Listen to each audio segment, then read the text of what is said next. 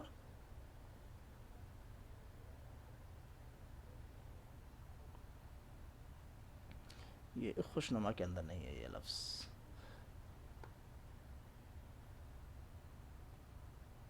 ٹھیک ہے، تو یہ جہاں آسماں اور جمع وغیرہ جو الفاظ ہے یہ کیا ہے؟ تو کہہ رہے ہیں قافیہ ہے. قافیہ کہتے ہیں جو ردیف کے پہلے آتا ہے. تو یہ بنایا جو ہے یہ ردیف ہے یہ لفظ. ٹھیک ہے، یہ لفظ ردیف کہلائے گا. اور یہ جمع جو ہے کیا ہے؟ قافیہ ہے. تو اس کا صحیح جواب ہے یہ قافیہ. اگلا سوال دیکھیں. پہنا کہ سبز خلعت ان کو جمع بنایا میں کون سی صنعت ہے؟ تو استعارہ نہیں ہو سکتا، تشبیہ بھی نہیں ہے، لف و نشر بھی نہیں. حسن تعلیل ہے. حسن تعلیل کیوں؟ کن کے بارے میں کہا جا رہا ہے؟ یہ کہا جا رہا ہے دراصل مٹی کے بیل بوٹے کیا خوش نما اگائے. مٹی سے مٹی سے جو بیل بوٹے اور ہریالی اور سبز پودے وغیرہ نکلے ہوئے ہیں ان کو کہنے کہ کیا خوش نما اگایا. ایسا لگ رہا ہے کہ جیسے آپ نے انہیں سبز ہرے ہرے خلعت جوڑے پہنا کر کے ان کو بالکل جوان بنا دیا ہے. تو ایک بہترین کیا ہے نا علت بیان کی گئی ہے، تو اس لیے یہ حسن تعلیل ہے. ٹھیک ہے، چلیے اگلا سوال. تعریف اس خدا کی جس نے جہاں بنایا میں ردیف کون سا ہے؟ میں نے بتایا تھا کہ ردیف کیا ہے؟ بنایا. بنایا کا جو لفظ ہے وہ ردیف ہے، اور اس سے پہلے جو جواں جہاں وغیرہ آ رہا ہے وہ کیا؟ قافیہ ہے. آگے دیکھیے خلعت. خلعت کے لفظی معنی کیا ہے؟ خلعت کے لفظی معنی ہے قیمتی لباس جو کسی بادشاہ کی جانب سے کسی کو اعزاز میں دیا جائے. یہی سوال، جواب اس کا اے صحیح ہے. ٹھیک ہے، آگے دیکھیں. اگلا سوال ہے